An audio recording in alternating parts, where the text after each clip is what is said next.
je crois que c'est une logistique complète. On ne pouvait pas rêver de mieux. Vous savez, on est en politique depuis 5 ans. On fait le tour du Sénégal. Je dis que si j'avais ce camion-là pour les 6 derniers mois, avec tout ce qu'on a fait à l'intérieur du pays, ça aurait été parfait. Je crois que cette logistique-là va nous épargner beaucoup de peine par rapport à l'organisation de la campagne, surtout en milieu rural.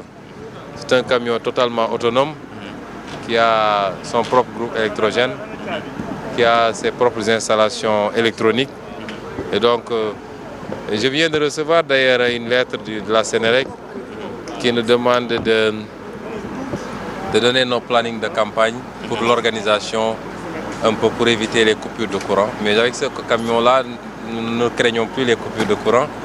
Donc, même en cas de coupure de courant, peut-être que la foule sera dans le noir, mais on pourra facilement faire un bon meeting.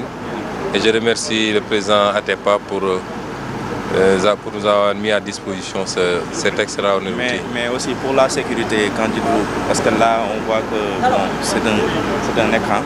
Donc quand dites-vous pour la sécurité de manière générale de la campagne, elle interpelle d'abord les autorités. C'est la sécurité physique des personnes d'abord. On peut s'inquiéter pour un matériel, mais il faut déjà s'inquiéter pour les êtres humains. Vous avez vu que la campagne n'a pas commencé, la violence a commencé à dégénérer. Il y a une semaine, notre siège a été attaqué, saccagé à coups de machette. Donc, mais il incombe à l'État de prendre ses dispositions d'abord. Sinon, c'est la constitution de milices privées et ce n'est pas bon pour le Sénégal. Mais compte tenu de tout cela, nous prendrons toutes les dispositions pour sécuriser notre campagne, sécuriser les hommes d'abord. Parce qu'une perte en matériel, c'est dur, mais une perte en vie humaine, c'est beaucoup plus compliqué. Sécuriser totalement nos campagnes, mais également sécuriser tout le matériel qui va aller avec. Mais je dis que la responsabilité première de la sécurité, en temps ordinaire comme en temps extraordinaire, comme en temps de campagne, la responsabilité première de la sécurité incombe à l'État, au ministère de l'Intérieur, qui malheureusement est partisan, et aux forces de défense et de sécurité. Et concernant votre siège qui a été saccagé, est-ce que la justice a fait le premier pas pour voir... Non, là, ce n'était pas l'objet de cette venue. Vous savez, avec les journalistes, on sort toujours du cadre, mais ce n'était pas l'objet. Je crois que le sac a eu lieu, la gendarmerie est venue constater, une plainte a été déposée, et puis nous attendons. Nous nous sommes rendus compte depuis quelque temps que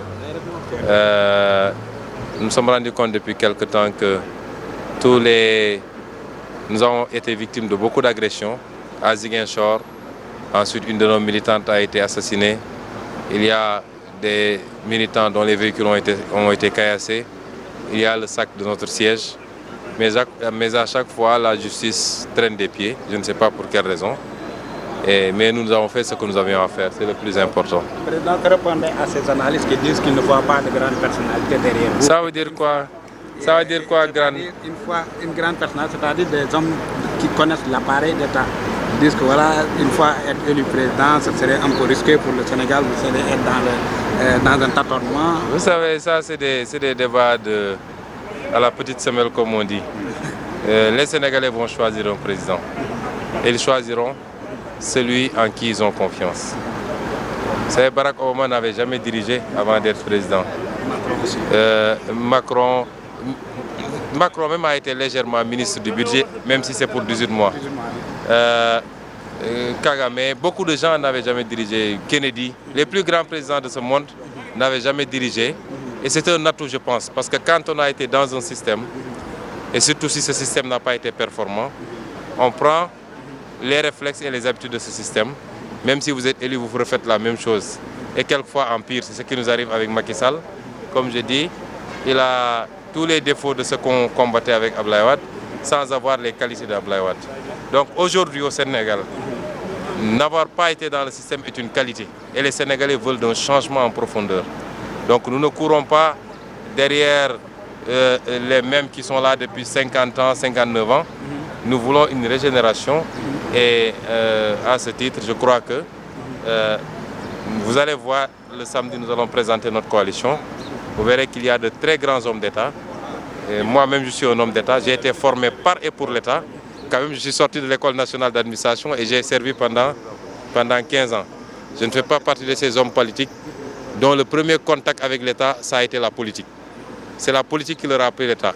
Moi, c'est ma formation, l'État. Je suis formé par et pour l'État. Donc, c'est vous dire quand même que c'est de faux débats. Je pense que nous allons présenter nos programmes. Au-delà du programme, les Sénégalais vont être très regardants sur les profils. Et c'est ça qui va déterminer les choix. Le Premier ministre a bien dit que vous n'avez pas de programme. Il n'a qu'à s'occuper de son programme ou de ce qui semble être leur programme.